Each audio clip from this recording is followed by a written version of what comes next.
Hi friends, मैं हूँ रामा। आप सभी को स्वागत है रामा कोचिंग सेंटर में।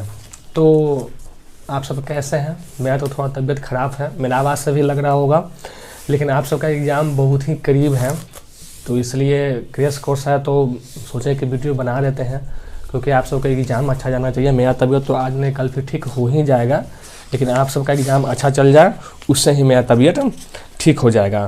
तो फिर कल की भांति ही आप सब अपना एक्सरसाइज निकाल कर रखिए, बताते जो एक्सरसाइज हम बोलेंगे वो निकाल कर रखिएगा और क्वेश्चन को देखिएगा। अगर मानते हैं कि इसमें थोड़ा लेट हो जाए तो आप सब क्या कीजिएगा कि वीडियो को वहाँ थोड़ा पॉज कर दीजिएगा और फिर निकाल कर फिर समझिएगा इस प्रकार। और साथ में एग्ज़ाम का समय बहुत ही करीब है, सो आप सब मन लगा कर पढ़िए और अधिक बात नहीं करेंगे। और इतना मेहनत करते हैं, आप सबके लिए तबीयत ख़राब है फिर भी पढ़ रहे हैं, लेकिन आप सब मेरे चैनल को नहीं सब्सक्राइब करते हैं, नहीं शेयर करते हैं, नहीं लाइक कर रहे हैं। सो आप सब मेरे चैनल को सब्सक्राइब कीजिए, शेयर कीजिए और लाइक कीजिए। तो चलिए आपको हम शुरू करते हैं। पहले देखते हैं एक्सरसाइज 2.1 में क्या करते हैं। कल है 1 पूरा ख़त्म कर देते हैं, अब 2.1 में आते हैं। एक्सरसाइज 2.1 में तो इसमें कुछ नहीं करना है। जैसे में कोई मान लीजिए ग्राफ है ऐसे दिया हुआ है, ये एक्स को कितना बार काट रहा है यही लिखना। जैसे में देखिए इसमें 1 2 3 बार, तो ये 3 बार काट दिया, बस इसमें एक यही बताना, इसमें कुछ नहीं है। सो एक्सरसाइज 1 में तो टेंशन नहीं है। अब चलिए एक्सरसाइज 2.2 में हम आ जाते हैं। क्या जाते हैं एक्सरसाइज 2.2 में। एक्सरसाइज 2.2 देखिए इसमें क्या कर रहा है, आप सब निकालिए। जैसे में इसमें कह रहा है कि find the zero of the flowing quadric polynomials and verify the relationship between the zero and the coefficient. मतलब कहने का मतलब है कि जो द्विघात समीकरण में जो बहुपद दिया हुआ है इसका क्या करना है, मूल निकालना है, और साथ में मूल का जो संबंध है उसको क्या करना है, सत्यापित भी करना है। क्या करना है, सत्यापित भी करना है। इसमें देखिए पहला समीकरण आपको दिया हुआ है x² - 2x - 8। अब इसको आपको पहले बात तो है इसमें मूल निकालना है। तो मूल किस प्रकार निकालिएगा, अब देखिए इसको अगर मान लीजिए हम क्वाड्रिक इक्वेशन है तो x² - 2x - 8 = 0 लेते हैं। तो अब फर्स्ट इंटू लास्ट का फॉर्मूला आप सब जानते हैं। फर्स्ट वाला को क्या करेंगे, हम लास्ट वाला से गुना करते हैं। तो फर्स्ट में यहाँ पे क्या है, कुछ नहीं है, मतलब 1 छिपा हुआ है, तो 1 रहने दीजिए। यहाँ पे क्या हो जाएगा 1:8। तो गुना करेंगे तो कितना आएगा, 8 ही आएगा। अब ये तो टूटेगा तो 2 4 2 2 और 2 से 1। अब इस जो ये होता है, जो गुणनखंड है ये वाला, इसको हम किस प्रकार से हम सजाएंगे कि गुना करने पर तो ये दोनों के गुणनफल के बराबर आ जाए, जोड़ घटाव करने पर इतना आ जाए। अगर मान लीजिए देखिए हम 2 दूना अगर 4 लेते हैं, अगर 2 लेते हैं तो देखिए 4 में अगर -4 में अगर हम 2 जोड़ेंगे तो कितना हो जाएगा, -2 हो जाएगा, बच जाएगा। और -4 में अगर 2 से हम गुना करेंगे तो कितना हो जाएगा, 4 दूनी 8 -8 भी हो जाएगा। मतलब इस प्रकार आप इसको इस प्रकार दर्शा सकते हैं, x² - 4x + 2x - 8 = 0। अब देखिए इस समीकरण में इसमें कोई अंतर नहीं होगा आपको। देखिए वाला -4x है प्लस 2x है, इसमें दोनों को जोड़ेंगे तो -2x बच जाएगा। ये दोनों को गुना कीजिएगा तो देखिए 4 दूनी 8, मतलब ये दोनों के बराबर भी हो गया। इसी को कहते हैं फर्स्ट इंटू लास्ट रूल। इसको और बढ़िया से हम समझाएंगे और एग्जाम्पल पर वो थ्योरी में, ठीक है। देखिए यहाँ पर अगर हम x कॉमन लेते हैं तो क्या बचेगा, x - 4। अब यहाँ पर देखिए प्लस अगर हम 2 कॉमन लेते हैं तो x - 4 = 0। तो क्यों x - 4 यहाँ भी, x - 4 यहाँ भी है, तो दोनों कॉमन लीजिए तो x - 4 कॉमन ले लिए तो क्या बचेगा, x + 2 = 0। अब यहाँ ध्यान दीजिए, इफ माने यदि x - 4 = 0 तो x = कितना आएगा, 4। और x + 2 = 0 तो x = कितना होगा, -2। मतलब इसको हम अल्फा मान लें, इसको हम क्या मान लें, बीटा मान लें, ठीक है। अल्फा बीटा हम मान लिए। अब चलिए इधर देखिए, अब इसी को सत्यापित करना। तो यहाँ पर आप सब समझिए कि अल्फा प्लस बीटा कितना आया। देखिए 4 को अगर हम -2 में जोड़ेंगे तो कितना आएगा, 2। अल्फा इंटू बीटा देखिए 4 इंटू -2 गुना करेंगे तो कितना आ जाएगा, -8। अब ध्यान दीजिए alpha plus beta, alpha into beta, यहाँ पे सत्यापित करना है, वेरीफाई करना है, ठीक है। अब आप सब जानिए कि समीकरण कितना दिया हुआ है। समीकरण देख लीजिए, x² - 2x - 8। इसमें a का मान कितना है, 1 है, b का मान कितना है, -2 है, और c का मान कितना है, -8 है। तो आप सब जानते हैं कि अल्फा प्लस बीटा मूलों का योगफल कितना होता है, -b/a होता है। तो माइनस b का मान कितना है, -2 है। अब बटे a का मान कितना है, 1 है। देखिए माइनस माइनस में गुना करेंगे तो कितना हो जाएगा, 2/1 = 2 आ गया। अब अल्फा इंटू बीटा क्या होता है, c/a। c का मान कितना है, -8। अब a का मान कितना है, 1, मतलब कि यहाँ आ गया -8। तो ये दोनों आपस में क्या होंगे, बराबर हो गए। तो आप लिखिए सत्यापित हुआ, सत्यापित हुआ। इंग्लिश वाला लिखेंगे वेरीफाई, वेरीफाई हुआ। ठीक है, बस ऐसा ही हमको बनाना था, इसमें कुछ करने की जरूरी नहीं है, आप सब नोट कर लीजिए।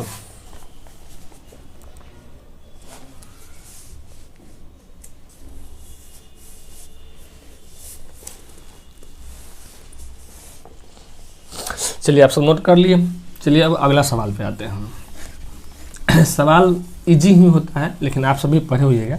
इसको रिवाइजन करने से क्या हो जाएगा कि आप सबका जो मैथ में थोड़ा भी डाउट होगा, अगर आप सब मेरा वीडियो देखते हैं, सबको आदमी देखते हैं, तो इसमें जो समझ में नहीं आता है तो सब आप कमेंट भी कर सकते हैं कि सर हमको यहाँ पे समझ में नहीं आया, क्योंकि ये जो हम पढ़ा रहे हैं वो आप सबके लिए ही पढ़ा रहे हैं। और आप सब अगर कमेंट नहीं कीजिएगा तो फिर कैसे पता चलेगा। सो आप सब कमेंट कीजिए कि कैसा पढ़ने में लग रहा है, इससे हमको मोटिवेशन भी मिलता है। चलिए अब देखिए, इसी का हम दूसरा नंबर सवाल में देखते हैं। दूसरा का पहला नंबर सवाल, इसमें देखिए आपको मूल का, जिसमें मूल दे दिया हुआ है, ठीक है। Find the quadratic polynomials each with the given numbers at the sum and product of its zero respectively. माने मूलों का योगफल दिया हुआ, अल्फा प्लस बीटा का मान कितना दिया हुआ है, 1/4, और अल्फा इंटू बीटा का मान कितना दिया है, -1। अब ये आपको दिया हुआ, अब बोल रहा है सब समीकरण लिखने के लिए। देखिए पहले समीकरण था तो मूल निकाले, मूल से समीकरण करना है। तो क्वाड्रेटिक इक्वेशन माने द्विघात समीकरण का मूल लिखने का फॉर्मूला होता है। क्या फॉर्मूला होता है कि x² माइनस मूलों का योगफल, ठीक है, इंटू x और प्लस मूलों का गुणनफल। ठीक है, ये क्या हो गया, समीकरण। यही लिखने का सूत्र होता है, इस सब आपको याद रहना चाहिए कि x² द्विघात समीकरण के लिखने का सूत्र है। ठीक है, द्विघात समीकरण के लिखने का सूत्र है x² minus alpha plus beta into x, मतलब मूलों का योगफल into x plus alpha into beta. बस ऐसा ही है, अभी समय नहीं दे रहे हैं, बना इस सब किस प्रकार होता है, क्यों होता है, हम सब थ्योरी में आपको समझाएंगे। ठीक है, एकदम अच्छे से। अब यहाँ पर मान रखिए, देखिए x² minus alpha plus beta का मान कितना दिया हुआ है, यहाँ पे बताइए 1/4x। ठीक है, अल्फा इंटू बीटा का मान कितना दिया, -1 दिया, प्लस है तो लिख दीजिए प्लस -1। तो कितना हो जाएगा, x² माइनस 1/4x प्लस -1। अब देखिए इसको बटा पर अगर आप लघुत्तम कीजिएगा तो 4 हो जाएगा, इसमें गुना कीजिएगा तो कितना हो जाएगा, 4x² माइनस x -4। अब देखिए यहाँ पर मान लीजिए हम 1/4 को अगर हम k मान लेते हैं तो क्या हो जाएगा, k into 4x² minus x -4, जहाँ k का मान कितना हो जाएगा, 1/4। मतलब यही आपका द्विघात समीकरण है। द्विघात समीकरण कितना है, यही है। इसको आप इतना भी आंसर में लिख सकते हैं, तब भी कोई गलती नहीं होगा। यहाँ k है, ये वास्तविक संख्या है, क्या है, रियल नंबर। क्या है, लिख लीजिए, ये रियल नंबर है, रियल नंबर बाद में वास्तविक संख्या है। ठीक है, अब इसको आप इतना भी आंसर दे दीजिएगा तो ये कोई दिक्कत नहीं है। चाहे आंसर में 4x² माइनस x -4, ये भी आप यही द्विघात समीकरण हो गया। ठीक है, तो यही। और कैलकुलेशन में आप सब देखते रहिएगा, क्योंकि हम सीधे बनाते हैं, कैलकुलेशन में हो सके गलती हो जाए, लेकिन रूल यही रहता है, तरीका यही रहता है। ठीक है, क्योंकि मैथ में कोई भी टीचर क्यों ना हो, चाहे कोई भी टीचर चाहे ना हो, क्योंकि कैलकुलेशन में थोड़ा बोर्ड पे यहाँ पे कोई, आप जानते हैं कि ऑनलाइन में आगे यहाँ पे कोई नहीं रहता है, बस अपना से पढ़ाते चलता रहना है। तो कुछ कैलकुलेशन में थोड़ा मिस्टेक हो सकता है, पर आप सबको घबराना नहीं है, कैलकुलेशन तो आप सबको आना ही चाहिए। अब जैसे ये मान लीजिए एलसीएम है, तो ये सब तो छोटी छोटी बातें हैं, और बच्चा की तरह भी हम आपको बताते ही चलते हैं सब कुछ। लेकिन फिर भी अगर समझ में आपको नहीं आता है तो आप सब चेक कर लीजिए, लेकिन रूल यही है, ऐसा ही बनाइएगा। एग्जाम में भी ऐसा ही बनाना है, वहाँ पर थोड़ा और श्रेष्ठ से ऐसा ही सेम टू सेम बनाइएगा। ठीक है, चलिए तो आप सब नोट कीजिए।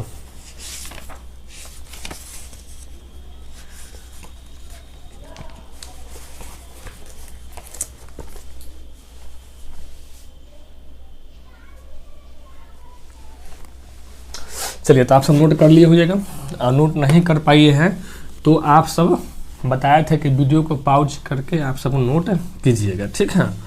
और एक बात और, चाहे CBSE बोर्ड वाला हो चाहे बिहार बोर्ड वाले हो, दोनों में कोई भी बोर्ड वाले क्यों ना हो, आप सब के लिए माने कि मैथ अलग अलग नहीं है, मैथ दोनों एक ही हैं। सो आप सभी से घबराइएगा नहीं और समझते चलिए। अब आते हैं एक्सरसाइज 2.3 पर। देखिए, इसमें पहला का पहला सवाल इसमें कह रहा है कि divide the polymers px by the polymer gx and find the quantity and remainder in the quotient and remainder is each of the following. माने इसमें क्या करना है कि इसका देखिए भागफल और शेषफल ज्ञात करना है।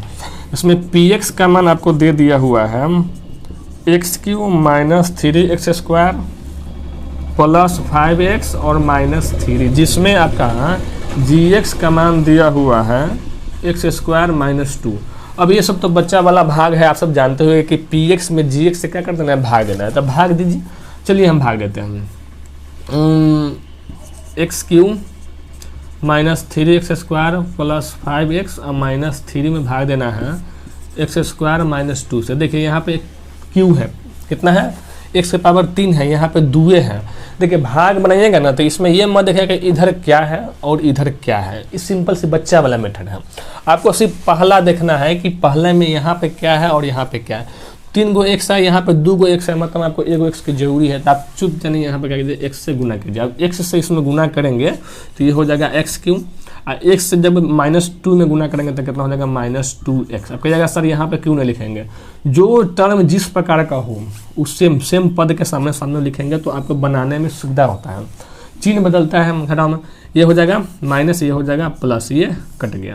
देखिए यहाँ बचेगा -3x² और 5 2 7x और -3। अब देखिए यहाँ पे x² है, यहाँ पर -3 की खाली जरूरी है, तो यहाँ पर दे दीजिए -3 से। तो गुना करिए तो कितना होगा, -3x² और -3 से जब 2 में गुना करेंगे तो कितना, माइनस प्लस क्या हो जाएगा, 6। अब देखिए ये प्लस हो जाएगा और ये माइनस हो जाएगा, तो ये कट गया। तो ये 7x और देखिए प्लस 6 -6 और -3 कितना हो जाएगा, -9। तो यही आपका रिमाइंडर हो गया, ठीक है। और यही कोसेंट हो जाएगा, माने भागफल ये हो जाएगा, भागफल हो गया, ये हो जाएगा शेषफल। यही आपको लिख देना है, यही आपको वहां पर लिख देना है और कुछ करने की जरूरी नहीं है, ठीक है। तो आप सब उतार लीजिए।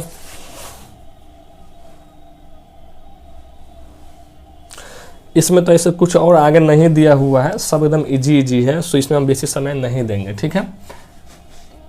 इस सब 2.3 के लगभग सभी सवाल इजी हैं। चलिए उतार लिए होइएगा। अब देखिए इसमें दूसरा नंबर सवाल में देखना है कि इसमें कह रहा है कि check whether the first polymer is a factor of second polymer by dividing second polymer by the first polymer. अब इसमें देखिए, इसमें हम समझा देते आप सब बना लीजिएगा। पहला नंबर में कह रहा है जिसमें इसमें 2 गो पॉलीमर दिया हुआ है, आप सब देख लीजिए यहाँ पे। तो इसमें क्या करना है, इसमें भाग देना है। अगर पूरी लग गया तो पॉलीमर है, माने उसका क्या होता है वही, और नहीं लगा तो नहीं है, भाग पूरी कट जाए तो है, चेक करना है, और नहीं है तो फैक्टर। इसमें क्या निकालना था, फैक्टर निकालना था। तो अगर पूरी लग जाए तो उसका फैक्टर है, और अगर पूरी भाग न लगे तो फैक्टर नहीं है। सो अब हम सब इस पर बेसी समय नहीं देंगे। अब आते हैं एक्सरसाइज 3 में आते हैं। क्या आते हैं 3 में, देखिए 3 सवाल नंबर सिर्फ हम आपको इसमें एक्सरसाइज 3.1 देखिए, एक्सरसाइज 3.1 देखिए। इसका जैसे मैं दूसरा नंबर सवाल आपको हम बताते हैं। 3.1 का दूसरा नंबर सवाल करा है कि the cost of a cricket then by 3 bats and 6 balls are इतना, letter by the another bats इतना जो भी दिया हुआ है। समझिए इसको अलजेब्रिकली एंड ज्योमेट्रिकली दोनों प्रूव करना, माने दोनों बनाना है। तो मैं मान लेते हैं कि माना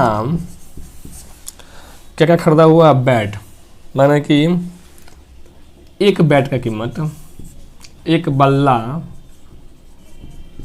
का कीमत इक्वल टू x और एक गेंद का कीमत का इक्वल टू वाई। तो प्रश्न से मैंने फॉर क्वेश्चन क्या हो जाएगा, प्रश्न से क्या कह रहा है कि एमा 3x 3 गो बॉल प्लस 6 गो गेंदे के दाम कितना है 39। अब ये हो गया, ठीक है, इस समीकरण बन गया। अब इस समीकरण में अगर देखिए, इस समीकरण के लिए अब एक्स वाई का मान निकाल लेते हैं।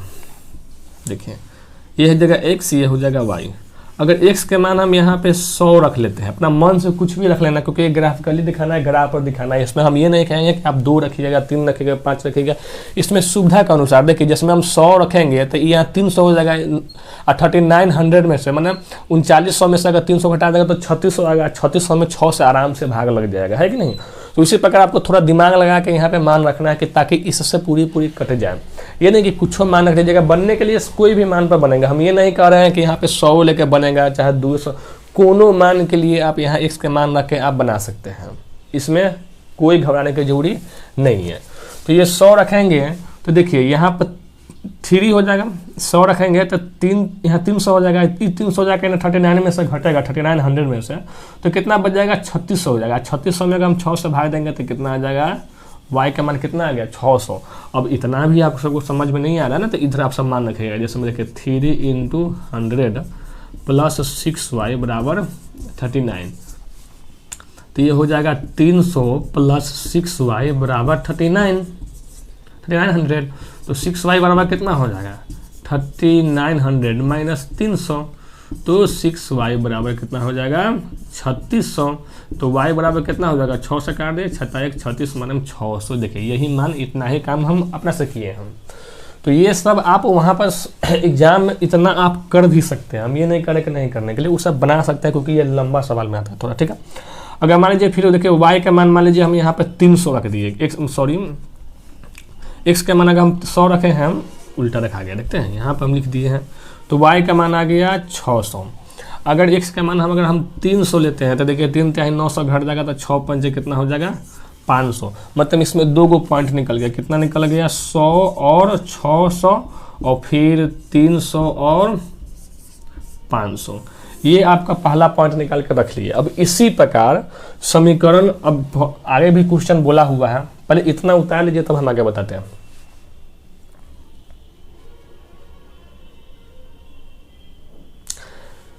उतार लिए, चलिए। अगर मान लीजिए नहीं उतार लिए हुएगा तो माने कि वीडियो को पॉज करके आप सब उतार लीजिएगा, ठीक है ना। अब क्योंकि धीरे धीरे आप सबको टाइम को भी बचाते चलना है ना, क्योंकि टाइम थोड़ा आज हम अच्छे शांत से बोल रहे हैं, लेकिन आप सबको समझने में कोई दिक्कत नहीं होना चाहिए। इसी प्रकार फिर क्वेश्चन में कह रहा है कि ऐसा ही क्या किया उन्होंने कि 1 बैट और 3 गेंदे खरीदा। कितना, 1 बैट तो x प्लस 3y कितना में खरीद लिया, वो 1300 में खरीद लिया, ठीक है। ये समीकरण 2 हो गया। अब इसी से फिर यहाँ पर हम x y का मान निकालेंगे। ये x हो जाएगा, ये क्या हो जाएगा y। अब यहाँ पर फिर समझिए, देखिए अगर x का मान लीजिए हम 100 रखते हैं, क्या रखते हैं 100, देखिए तो 100 में जाएगा घटेगा तो 1200, 1200 में 300 भाग देंगे तो कितना आ जाएगा 400। चलिए x का मान अब कितना रखिएगा, यहाँ पर मान लीजिए 300 नहीं 400 घटाएंगे इसमें से, तो यहाँ x का मान हम 400 लेंगे, तो 400 घटाएंगे तो कितना बच जाएगा 900, तो भाग देंगे तो कितना हो जाएगा 300। तो ये हो जाएगा 100 पर 400 और ये हो जाएगा 400 पर 300। अब ये 2 पॉइंट निकल गया, ये पॉइंट वो पॉइंट। अब इसी पॉइंट का जब वहाँ पर ग्राफ वाला जो पेपर होगा आपका, तो यहाँ पर लिखा होगा 0 मान लीजिए 100 लीजिएगा, 200 लीजिएगा, 300 लीजिएगा, 400 इसी प्रकार लीजिएगा। इधर भी 100 लीजिएगा, इधर भी 200 लीजिएगा, इधर भी 300 लीजिएगा, इधर भी 400 लीजिएगा। और जोन टर्म जहाँ आएगा, जैसे मान लीजिए x का मान अगर 100 ले ले हैं तो y का मान 200 है, तो मान लीजिए यहाँ पे हो जाएगा। फिर x का मान लीजिए 300, y का मान 400 तो यहाँ पे हो जाएगा। ऐसा ही कह के दोनों का अपना ग्राफ आप बना लीजिएगा। ग्राफ अगर कटे तो ग्राफ जिस प्रकार है उस प्रकार आप नाम लिख दीजिएगा। ग्राफ कटेगा तो अद्वितीय है, नहीं कटेगा समांतर जा रहा है तो समांतर हो गया। अगर एगो इसी रेखा पर दूसरा सब ग्राफ इसी पे आ गया तो समपाती हो जाएगा। क्लियर सी बात है। अगर देखिए ग्राफ में थोड़ा मोड़ा समझना है वो सब आप सब समझ लीजिए। पहले आप इतना पहले उतारिए। इसमें और स्टूडेंट जो कह रहे होंगे कि जो पहला इक्वेशन लिखे थे कि सर 3x + 6y बराबर 3900, तो इसमें आप 3 से पहले काट काहे नहीं दिए हैं। काट सकते हैं, मैथ है। बाबू मैथ को आप सब किसी प्रकार से बना सकते हैं, इसमें कुछ नहीं है, आपका कॉन्सेप्ट क्लियर होना चाहिए। अगर हम पहला समीकरण यहाँ पर लिखे हैं कि 3x + 6y बराबर 3900, तो इसमें 3 से आप भाग दीजिएगा तो x + 2y बराबर कितना हो जाएगा 1300। देखिए अब इसमें भी अगर x y का मान आप इसमें पुट कीजिएगा, रखिएगा, तो आपको फिर भी समीकरण वही आएगा। इसमें ये नहीं है, आपको जिस प्रकार इच्छा हो, जिस प्रकार मन हो, उस प्रकार आप बना सकते हैं। ठीक है, मैथ बोले ना कॉन्सेप्ट क्लियर होगा तो मैथ के साथ लगेगा कि मेरे घर का जो है ना बउआ टाइप का खेलने वाला है। ठीक है, आप सबको खेलने में मजा आएगा मैथ के साथ है। मैथ को एकदम बिल्कुल समझते चलना है, एकदम ईजी से समझते चलना है। ठीक है, तो आप सब पहले उतारिए।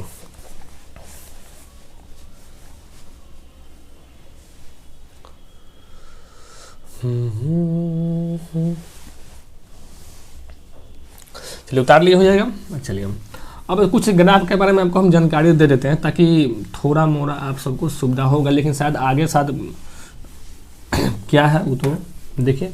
ग्राफ के बारे में हम बता देते हैं। देखिए अगर मान लीजिए कोई रेखा इस प्रकार कट रहा है, मतलब ये ग्राफ x है, मान लीजिए ये कोई x1 वाला है, ये x2 वाला है, चाहे मान लीजिए इसका नाम a है, अगर ये b है, a b रेखा काट रहा है एक दूसरे को, तो ये क्या है अद्वितीय हल है, मतलब एक दूसरे को काट रहा है।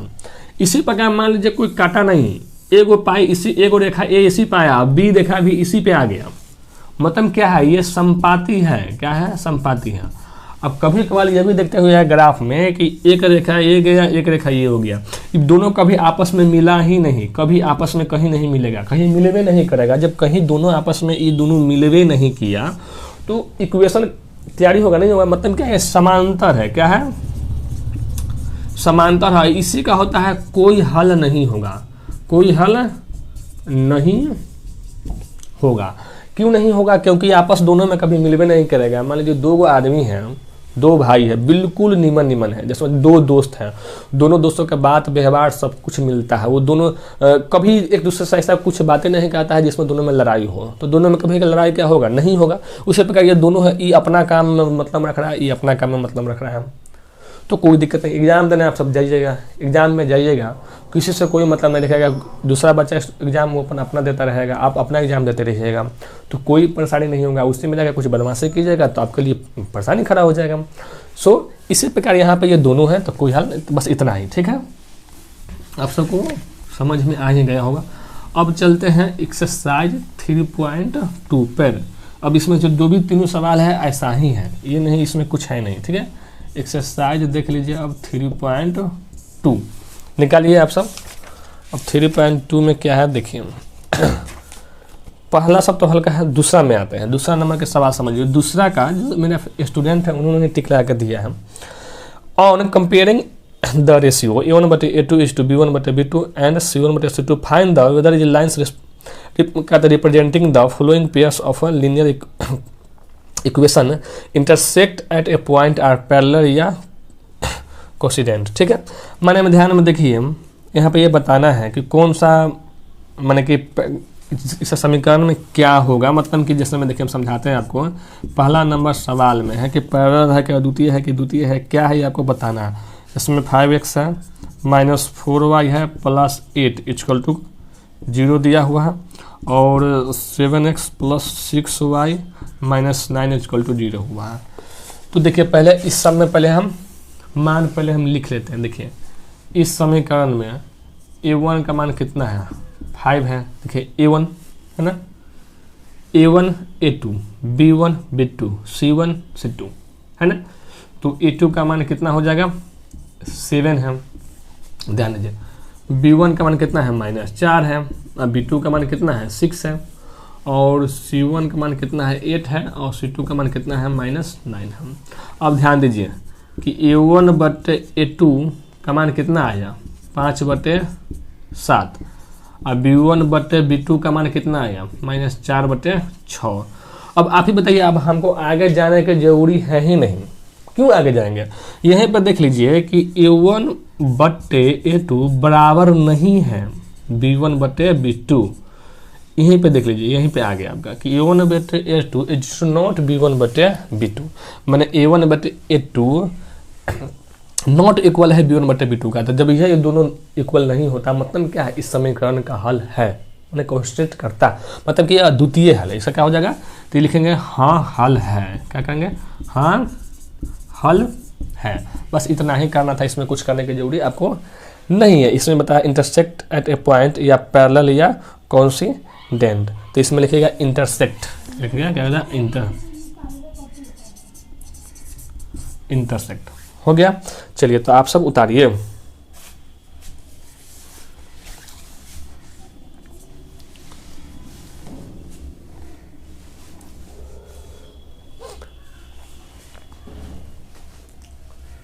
चलिए आप सब उतार लिए होइएगा, ठीक है। अब इसी का हम अगले का में आते हैं, ये भी एकदम इजी वाला है। अभी हम जो समझाए थे इसमें कुछ हम आपको सूत्र के रिवाइज भी करवा देंगे, ठीक है, जो समझ लीजिए बढ़िया से।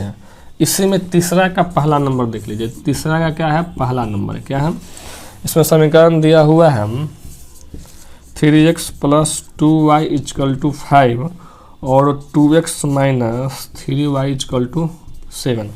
कह रहा है कि on comparing the ratio a1/a2 b1/a find the whether the following pairs in linear equations are consistent या इनकंसिस्टेंट। मतलब कहने का मतलब ये हुआ कंसिस्टेंट है कि इनकंसिस्टेंट है, मतलब कि इसका हल है कि नहीं है, बस यही आपको बताना है।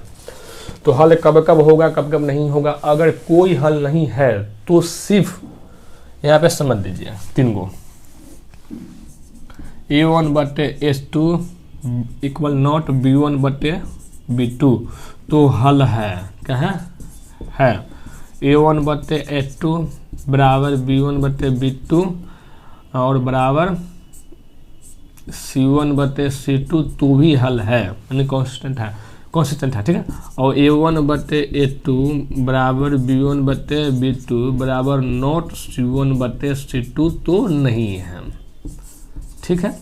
ये तीनों आपको याद होना चाहिए, ठीक है। ये कब है, कब नहीं है, कब है, ठीक है। अगर कब कब रहेगा, कब कब नहीं रहेगा, तो ये दोनों में कंसिस्टेंट है और इसमें कंसिस्टेंट नहीं है, मतलब इन दोनों में हल है, इसमें हल नहीं है। तो इसमें आप चेक कर लीजिए, देखिए a1/a2 का मान कितना है, 3/2, b1/b2 निकालिए, b1 का मान कितना है 2/-3। यहीं पर ध्यान दीजिए 2 और 3 है b1/b2, तो यहीं पर देखिए क्या 3/2 2/-3 के बराबर है, कभी नहीं है, मतलब ये कंसिस्टेंट है, मतलब कि लिखिए कि हल है, क्या कहेंगे, हल है। यही आपका आंसर हो जाएगा। अगर नहीं रहेगा तो नहीं है, क्लियर बात है बस। और पहले उतार लीजिए इसको आप।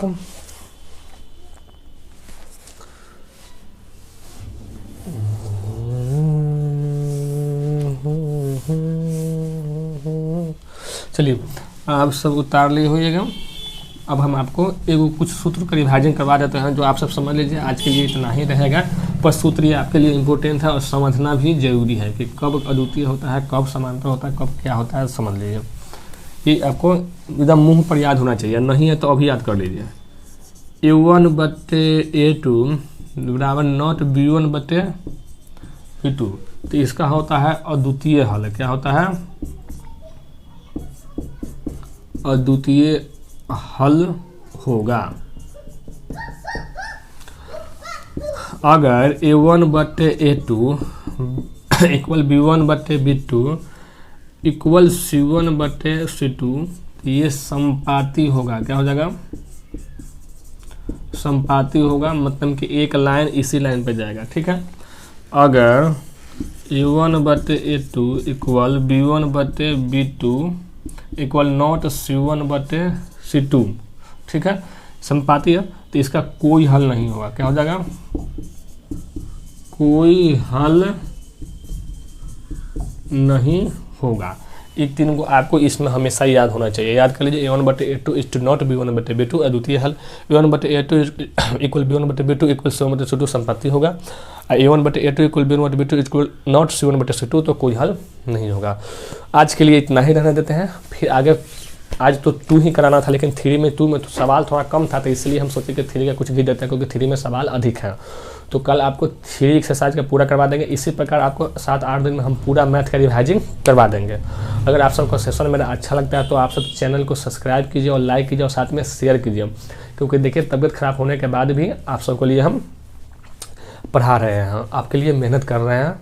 तो आप सब चाहते हैं कि हाँ डिजिटल बोर्ड आए और अच्छे से भी पढ़ाया जाए तो और अच्छे से भी, लेकिन पढ़ने वालों के लिए ना डिजिटल बोर्ड नहीं, ये बोर्ड है सरस्वती मैया सब तक निवास करते हैं। आपका डिपेंड करता है कि आप कितना मेहनत करते हैं। देखिए अभी भी लोग सब होता है ना कि कहता है कि बहुत आदमी सब नास्तिक हो चुके हैं, ईश्वर नहीं होते हैं या वह बहुत कुछ बोलते हैं, लेकिन मेरा मानना ये है कि आप पहले मानिए, तो मान के तो देखिए कितना फर्क पड़ता है। एक बार अगर सच्चे मन से, शुद्ध मन से, सच्चे दिल से अगर सरस्वती मैया का आप नाम ले लीजिए, उसी समय आपको पढ़ने में मन लग जाएगा। इतना गारंटी हम लेते हैं। क्योंकि देखिए अंदर से भावना जागृत होनी चाहिए। भावना अगर अच्छा है तो आप सब अच्छे से पढ़ पाइएगा।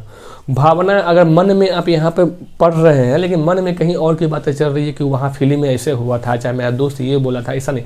अब एग्जाम का समय है। देखिए बदमाशी, पढ़ाई लिखाई, लाइफ में सब कुछ स्टूडेंट है, बचपन अभी जो उम्र है इस सब बदमाशी करने का है, हो जाता है थोड़ी मेरी बदमाशी। हम ये नहीं कहेंगे कि बदमाशी नहीं करेंगे, बदमाशी होनी चाहिए, खेलने के लिए होनी चाहिए, खाने पीने के लिए बदमाशी होना चाहिए। ऐसा बदमाशी कभी मत कीजिएगा कि कभी किसी के दिल पर ठेस पहुंच जाए। क्योंकि आपका बोले ना कि जो अभी ये जो समय चलेगा, आप सबको जो 10th वाले एग्जाम सबका बच्चे हैं वो सबका अभी मन बहुत इधर उधर भागेगा, तो आप सबको इसमें नहीं भागने देना है। अभी आपका एग्जाम का समय है, आप सब एकदम लीन हो जाइए सरस्वती मैया के सेवा में और पढ़ाई में, दोनों में लीन हो जाइए। मन को एकदम शांत रखिए, एकदम शीतल मन को रखिए, ताकि आप सब जो भी पढ़ें वो बिल्कुल आपके दिमाग में जाए। क्योंकि अभी जो ये समय है, आपको हम पहले भी बता चुके कि आपका लाइफ का पहला सीढ़ी है। ये सीढ़ी ही आपको आगे की पूरी जर्नी को तय करता है।